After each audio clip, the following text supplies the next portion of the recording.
Student, स्वागत है आपका नई वीडियो आर्टिकल पढ़ेंगे 19.3 चैप्टर 19 चल रहा है आपका एक्सक्रीशन। किडनी पढ़ चुके हैं, एक्सक्रीशन का इंट्रोडक्शन पढ़ चुके हैं, यूरिन कैसे बनता है वो पढ़ चुके हैं। अब हम बात करते हैं ट्यूब्यूल्स जो आपके तीन अलग अलग होती हैं, पीसीटी, डीसीटी और लुपोफिनल्स, वो कैसे काम करेंगी। तो चलिए देखते हैं। सबसे पहले आपकी जो ट्यूब्यूल आती है वो आती है आपकी PCT. PCT is lined by simple cuboidal brush border epithelium which is increase the surface area for reabsorption। देखो भाई, किससे भी नहीं होती, क्यूबोइडल एपिथेलियम से। जब हम टिश्यू की क्लासिफिकेशन पढ़ेंगे इसको हम कंप्लीट कर देंगे, ठीक है। और करती क्या है, क्योंकि वो ट्यूब्यूल है टेढ़ी मेढ़ी, और क्या करेगी वो सरफेस एरिया को बढ़ा देगी। Nearly all the essential nutrient, जितने भी न्यूट्रिएंट हैं एसेंशियल, ऑलमोस्ट सारे 70 से 80% इलेक्ट्रोलाइट हैं, वाटर है, वो सब रीएब्जॉर्ब करेगी आपकी अकेली पीसीटी, ठीक है। पीसीटी आल्सो है, देखो अब ये सब कुछ एब्जॉर्ब कर रही है तो ये पीएच और आयनिक बैलेंस को भी मेंटेन करेगी, ठीक है। बाय सिलेक्टिव सिक्रीशन, मतलब जिस चीज़ को छोड़ने की ज़रूरत है ये उसको सिक्रीट भी कर देगी। जैसे आपका हाइड्रोजन आयन है, अमोनिया है और पोटेशियम आयन है, ठीक है। और इसके अलावा ये HCO3 नेगेटिव को भी क्या कर सकती है, एब्जॉर्ब करती है, जिससे कि जो पीएच बैलेंस है वो सेट रहे, एसिडिक बिहेवियर ना शो हो बॉडी के अंदर। हीनल स्लूप जो सेकेंड पार्ट है दोस्तों, अभी ये वीडियो मैं सेकंड टाइम बना रहा हूँ। पहले पूरे चैप्टर की वीडियो मैंने बनाई थी, जो कि पता नहीं क्या हुआ, एरर आ गया उसके अंदर, वो ख़राब हो गई, अपलोड नहीं हुई। दोबारा से क्रिएट कर रहा हूँ। लाइक शेयर और सपोर्ट अपना ज़रूर करें, सब्सक्राइब करें, अपने दोस्तों को भेजें। सब्सक्राइबर रुके हुए हैं, बढ़ नहीं रहे हैं, तो कुछ करें। हिनल्स लूप सेकेंड पार्ट जो है, reabsorption is minimum in its ascending limb. अब देखो, हिनल्स लूप एक बार नीचे जाता है डिसेंडिंग और एक बार ऊपर आता है असेंडिंग, ठीक है। तो हम इसको दो फेज में ही पढ़ते हैं। जो क्या रहता है आपका असेंडिंग पार्ट, वहाँ पे तो क्या है, रीएब्जॉर्प्शन मिनिमम है, ठीक है। However this region play a significant role in maintenance of high osmolarity of medullary interstitial fluid. इस लाइन को आप थोड़ा सा यहीं पे रोक लीजिए, क्योंकि अगला जो हम पैसेज पढ़ेंगे ना, वहाँ पे आपको ये काउंटर करंट मैकेनिज्म में काफ़ी हेल्प करेगा। ये करता क्या है, ये मेडुलरी इंटरस्टिशियल फ्लूइड की जो ऑस्मोलैरिटी है उसको मेंटेन करता है। कैसे करता है वो हम अगले पैसेज में पढ़ेंगे। The descending limb of loop of Hinal. अब जो डिसेंडिंग पार्ट है उसकी बात कर रहे हैं, वो होता है वाटर परमिएबल, ठीक है, बट इम्परमिएबल टू इलेक्ट्रोलाइट। लेकिन इलेक्ट्रोलाइट को लेकर क्या होता है, impermeable. This concentrate the filtrate as it move down. जितना नीचे जाएगा वहाँ से क्या होता रहेगा, पानी जो है H2O वो बाहर निकलता रहेगा, और पानी बाहर निकलेगा तो ट्यूब के अंदर का जो इलेक्ट्रोलाइट है वो क्या हो जाएगा, कंसनट्रेट हो जाएगा, गाढ़ा हो जाएगा, ठीक है। The ascending limb is impermeable to water but allow transport of electrolyte actively और पैसिवली। और क्या करता है, वाटर को लेकर क्या होता है, असेंडिंग वाला पार्ट इम्परमिएबल। अब की बार क्या होगा, इलेक्ट्रोलाइट को बाहर निकालेगा ये, ठीक है। इलेक्ट्रोलाइट बाहर निकालेगा तो उससे क्या होगा, उससे जो देखो हमने क्या किया, आपने पहले क्या किया, एक सोल्यूशन था आपके पास, आपने उसका पानी कम कर दिया, वो कंसनट्रेटेड हो गया क्योंकि उसके अंदर क्या थे, इलेक्ट्रोलाइट ज़्यादा थे।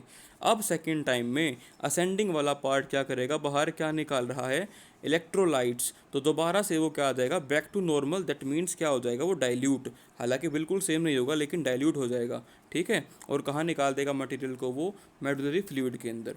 अब है आपका तीसरा पार्ट डीसीटी। इसके अंदर होता है कंडीशनल रीअब्जॉर्प्शन, मतलब रिक्वायरमेंट है तभी होगा, किस किस का, वाटर का और सोडियम का, ठीक है। DCT also capable of reabsorption of hydrogen carbonate and selective secretion of hydrogen. वो HCO3 को एब्जॉर्ब कर सकती है और हाइड्रोजन को सिक्रीट कर सकती है, पोटेशियम को सिक्रीट कर सकती है, और अमोनिया को क्या करने के लिए, पीएच को मेंटेन करने के लिए, और साथ के साथ जो सोडियम पोटेशियम का बैलेंस होता है ब्लड में उसको मेंटेन करने के लिए। ये सारे काम आपके स्ट्रक्चर्स करती हैं। आप यहाँ पे इसको देख भी सकते हो।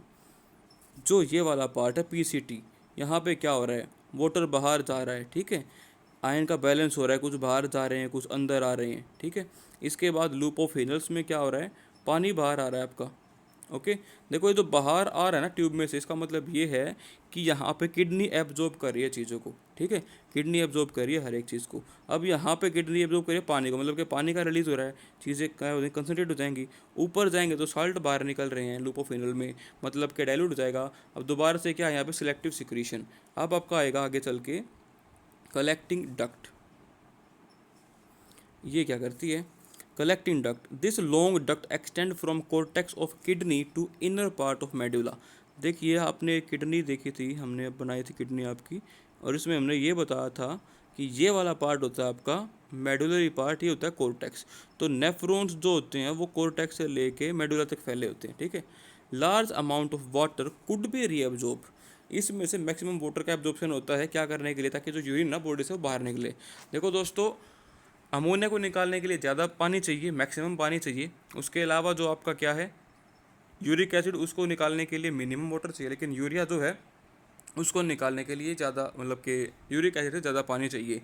अब ह्यूमंस को पानी वैसे भी चाहिए काम करने के लिए, तो सारा अगर वो पानी यूरिन की फॉर्म में निकाल देगा तो बॉडी फंक्शनिंग अफेक्ट होंगी, ठीक है। तो इसलिए वहाँ पे क्या होता है, reabsorption. The segment allow passage of small amount of urea, और क्या होता है, थोड़ा सा यूरिया भी आ जाता है मेडुलरी इंटरस्टिशियम में। अब आप ये सोचोगे कि इंटरस्टिशियम क्या है, तो ये जितना भी ग्रीन बैकग्राउंड है ना ऊपर वाले डायग्राम में, ये जितना भी है ये सब क्या है, ये सब का सब आपका इंटरस्टिशियम है, ठीक है। वहाँ पे चीज़ें आ जाती हैं क्या करने के लिए, मेंटेनेंस करने के लिए osmolarity. It play a role in maintenance of pH and ionic balance of body of by secretion of H positive and K positive ion. देखो पीएच तो मेंटेन करना पड़ेगा बॉडी के हर फेज में, नहीं तो एसिडिक जो नेचर होगा वो आपके आपके एक्सक्रीटरी सिस्टम को ही अफेक्ट कर देगा, ठीक है। अब बात करते हैं कंसंट्रेशन ऑफ फिल्ट्रेट, कि कैसे फिल्टर होता है। देखो दो चीज़ें हमने पढ़ी थी, लूप ऑफ हिनल्स था, पीसीटी और डीसीटी थी, और साथ में क्या आया था यहाँ पे, वासा रेक्टा थी, ठीक है। ये दोनों मिलके क्या करती हैं, मेंटेन करती हैं किस चीज़ को, काउंटर करंट को, ठीक है। अगर देखिए, अगर हम इसको बोल रहे हैं आपकी वासा रेक्टा, ठीक है, और ये इसके साथ में आपकी क्या चल रही है, लूप ऑफ हिनल, तो इसमें तो डायरेक्शन होती है ब्लड की ये इस तरफ फ्रॉम दिस, और इसके अंदर होती है यहाँ पे। तो मतलब अगर पहले फेज की बात करें और इसके पहले फेज की, तो वासा रेक्टा में मटेरियल ऊपर जा रहा है लेकिन लूप ऑफ मिनरल में नीचे आ रहा है। तो इससे क्या होता है, काउंटर करंट होता है, ठीक है। आप इसको समझ सकते हो कि ऊपर जा रही है किस नीचे, लेकिन एक ही जगह पे, ठीक है। तो वो सारा हमें भी पैसेज में पढ़ेंगे।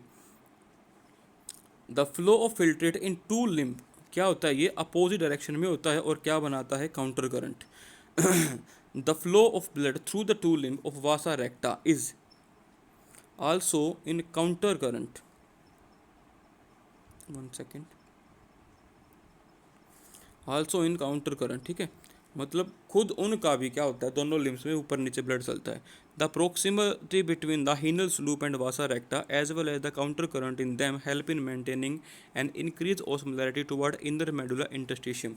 जैसे जैसे हम क्या करेंगे, मेडुला में गहराई में जाएंगे, तो 300, 600, 900 एंड 1200 तक क्या हो जाएगा, आपकी ऑस्मोलैरिटी बढ़ जाएगी 300 टू 1200 इंदर मेडुला के अंदर। डायग्राम देखेंगे उसमें बता देंगे आपको। This gradient is mainly caused by, अब ऐसा क्यों हुआ, क्योंकि वहाँ पे सोडियम क्लोराइड और यूरिया फंक्शन कर रहा है। Sodium chloride is transported by the ascending limb of Henle's loop, याद रखना, ascending limb of Henle loop वो इसको ट्रांसपोर्ट कर रहा है, which is exchange with the descending limb of vasa recta. मतलब कि असेंडिंग इसका लूप ऑफ हिनल का और डिसेंडिंग वासा रेक्टा का यहाँ पे NaCl का क्या हो रहा है, exchange. NaCl is return to the interstitium, और वो वापस आ जाता है इंटरस्टिशियम में by the ascending portion of vasa recta, और वासा रेक्टा का जो असेंडिंग पोर्शन है उससे वो दोबारा से बाहर आ जाएगा। Similarly small amount of urea enter in the segment of ascending limb, ascending limb में थोड़ा सा आएगा amount of Henle's which is transported back to the interstitium by collecting tubule. जो थोड़ा बहुत यूरिया वासा रेक्टा तक जाएगा, लूप ऑफ हिनल्स में जाएगा, उसको कौन दोबारा से बाहर निकाल देगा, कलेक्टिंग ट्यूब्यूल, बिल्कुल एंड में।